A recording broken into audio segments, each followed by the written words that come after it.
Thank you very much one more time. We got a last song for you. We're going to send you off.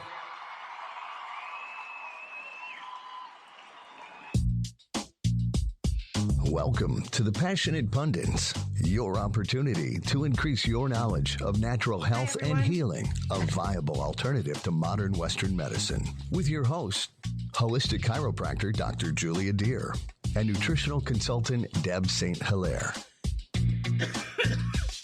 Oh, there. Okay, talk. Hello. Hi, Deb. How are you today? I'm getting better. Good. I'm glad. Thanks. I felt really bad when I heard you weren't feeling well this week. I was sending you lots of positive vibes and love. Well, I was getting them because I do feel a little bit better. Good. I'm well, glad. Well, that's a really cool introduction. I really like that a lot. Yeah, I like it too. He did a great job. That's my friend Tim. He's yeah, awesome. Thank you, Tim. Thank you, Tim. So, yep, I had what everybody else has, I'm afraid. Stinks. I had 3 friends that had it all at the same time, and 2 of us are getting over it, and one of us is still sick. And well, you know, that's what we were kind of talking about last time, that these things are hanger-oners. And it's just really unfortunate that we're having this kind of weather, too, because with the dampness in the air and the fogginess, there's just so much moisture and that our lungs can't take it. And it just piles up on top of us. Right. And so something I know we get to pick our topics. So today I'm going to pick one. Yay! With this strain of the flu virus came a fever. And my husband kept saying, you need to take something for your fever. You need to take something for your fever.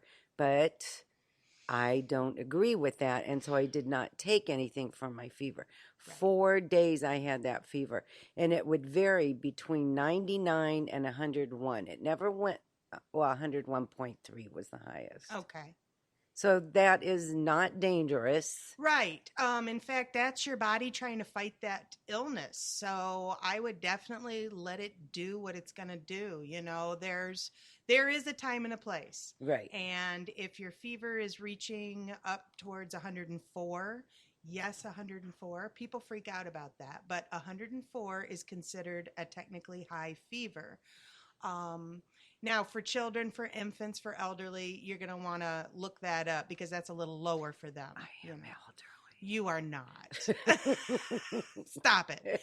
So, but probably around 102.5, 103, you may want to, consult a doctor for the infants and for the elderly.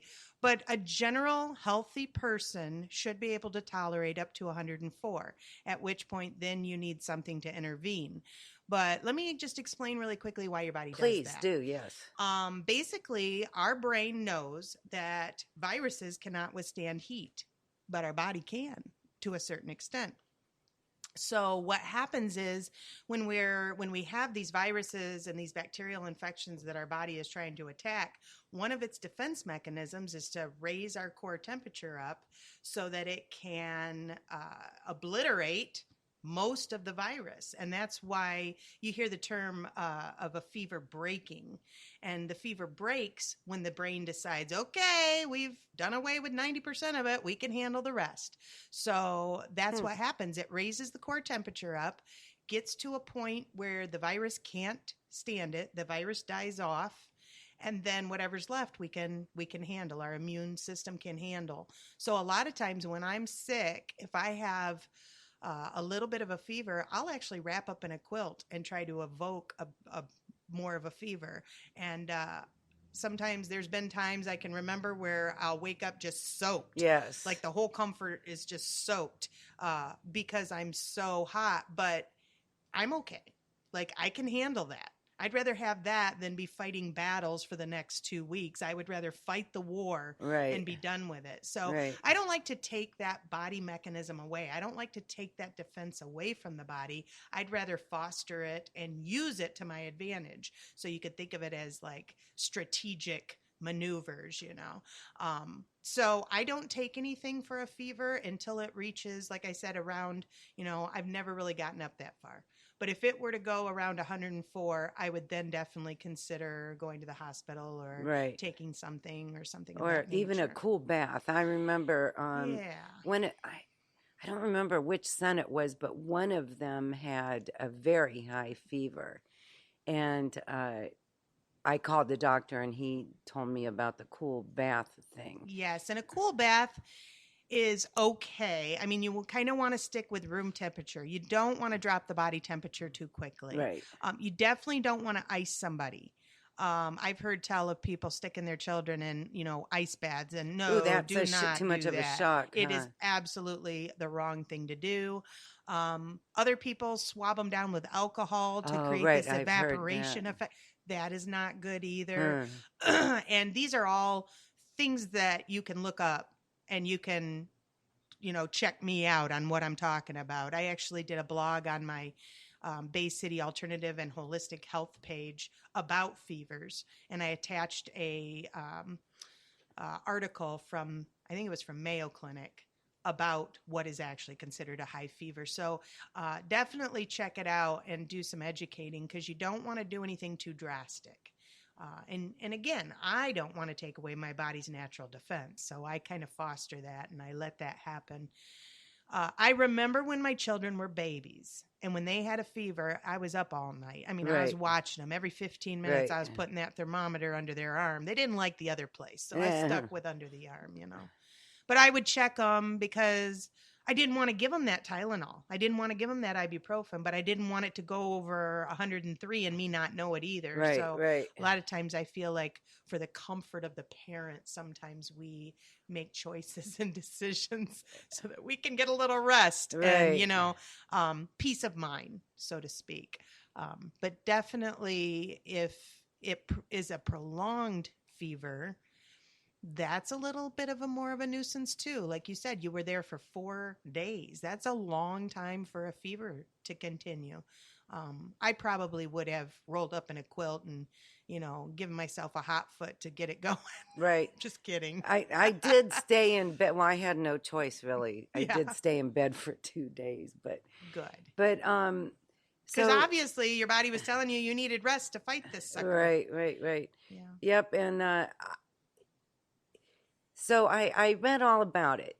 Contagious for 5 days. Mm-hmm. Now, could I have come to work on the 3rd day? No, I don't think so. On the 4th day, maybe if I were in a job where I would have gotten fired had I not come in. Right. I wouldn't have been functioning very well, but I would have been there. So I could have been there day 4 and 5. Well, and that's another thing you have to think about, the risks versus the advantages. I mean, the advantage is, okay, so you came to work, but the risk is you may Everybody else. pass it on to other people, in which then they'll have to take work off. So I think bosses in general, employers, are more understanding of that nowadays. You do think that? Oh, that's good. I do think so. I hope so. Because I think they don't want people to pass it around, which is good. So they're aware of that, and they know that there's contagious times. And so, the people you work with, the people around you, I mean, they don't want to get sick. No. And you have to be respectful, and you have to be responsible. We all have a responsibility, to our fellow man. So we have to be protective of that. But here I am, and I am the person that you have to come to when you're sick. And I rarely ever get sick. Like, literally, my worst problems are allergies. I hardly ever get a cold. I hardly ever get a virus. Where's some wood? Dang it. Yeah, you better. I All was right, just I thinking know. that too. I know. Sorry, Oh, Dylan. Dylan thinks somebody's at the door. Save us. But Save us from the yes. knocking chiropractor. Save us, Dylan. But I, I try to stay well. I try to take my good. You do a for good me's. job. Thank you. I call them my good for me's, and that's my vitamins and my, supplements and my silver water if it's during a time when I'm seeing a lot of ill people. Right. But I have people call me and they say, I'm too sick to come in. I don't want to come in and give you anything. And I'm like, are you kidding me? This is where you need to be. And the reason that is because I want to help unlock your body's immune system so it can again, fight the war. I don't want you fighting Oh. battles for 2 weeks. I want you to come in, let me boost your immune through chiropractic. Let me get everything functioning as optimally as it can. I didn't even think of it. Yeah, so that we can get your body doing its best to fight the war. And usually people get better a lot quicker. Wow. But I do have to say, once in a while, I'll have people come in and they're kind of on the verge of sick, but not really. And they've been fighting it. And they're like, oh, I think I'm almost over it. And then I adjust them. And yeah, the next day, it all comes on. Oh. And they're like, what'd you do? You did something. You made me sick. And I'm like, no, I just let your body do its job.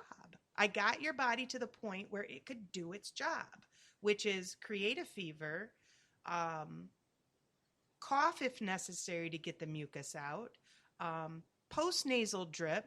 Did you know that the little stuff that comes out of your nose, the drippy stuff, the clear stuff, that's actually a natural antibiotic your body makes? So when we take a decongestant or something to dry that up, we're actually doing, what do I want to say? We're putting handcuffs on that defense mechanism. We're saying, no, don't do that. That's annoying. Well, yeah, it's annoying, but it's something necessary for us to get better. And we carry a lot of the germs in our mucous membranes. So our body knows that. So, of course, it makes that little antibiotic drip down to clear that out and to kill those things. And if we don't let it do it, then we're just going to prolong the illness. So. Right. And there are so many, like Theraflu. The flu is a virus. Theraflu is going to mask the symptoms, not make you better. Yes. And it's going to ease your symptoms. But then at the same time, it's going to take away those body defense mechanisms. So it's going to be harder to get well. So here you are taking something so that you can go to work, feel better, and go to work. And not rest, right? And not rest. Which is exactly what you need. Right. And so you're still contagious, but your body's pretending like it's not because it has this stuff in it. So you'll stay sick longer, get other people sick. What are you accomplishing? Nothing. Right, exactly. That's why I think employers are a lot more apt to say, okay, if you have the flu, I don't want you anywhere near the office. Just stay home. Because in the long run, it just makes things worse. It makes more people ill and have to stay home from work. And, well, we already went over that. But definitely, when I get ill, I foster that. But I almost always get better within 24 hours, 48 hours. My kids are hanger-oners. I can take silver, colloidal silver, angstrom, whatever the case may be, and I can get better pretty quickly. I give it to them, and I'm not taking that. That tastes bad. Seriously? It tastes bad? You're over here on death's doorstep, and you're worrying about something tasting bad? And actually, it doesn't really taste that bad. You can put it in juice, but they're obstinate. They're boys. I'm sorry, boys, but you're obstinate when it comes to that. And they, in particular, are very like, no, I'll just fight it off. I'm manly. I'll just fight it off, which is fine, but then they're sick for 5 days. Right. And I'm done over it and on with my life. Right. Yeah. Good for you. Yeah. So the thing is, we have to take care of ourselves how we need to be taken care of. Yeah. And to not mask symptoms, which is the acceptable thing to do. And there are so many over-the-counter drugs. They're still drugs. Yeah. Yeah, and some things people can't tolerate. And now, it seems to me like things that we accept as neutral as far as toxicity, like, Tylenol, aspirin, things like that are just average bear, go-to. Toothpaste. Whatever. Yeah, everything that we accept as normal can actually be toxic to people. And, it depends on the amounts, of course, of what you can tolerate. I'm always a big proponent of everything in moderation. Right. So, no, I'm not, I am not the most steadfast person in checking all ingredients and making sure I don't get toxins. But what I do know is that I try to minimize as much as possible. Right. When you can. When I can. Right. And so that my body doesn't have as many things that it has to deal with. You know, Exactly. I want it to be able to focus on what the major thing, which is the illness. I don't want it to have to deal with, you know, some other stupid thing that I put into my body because I wasn't aware. Right. And if you read even the slightest little bit about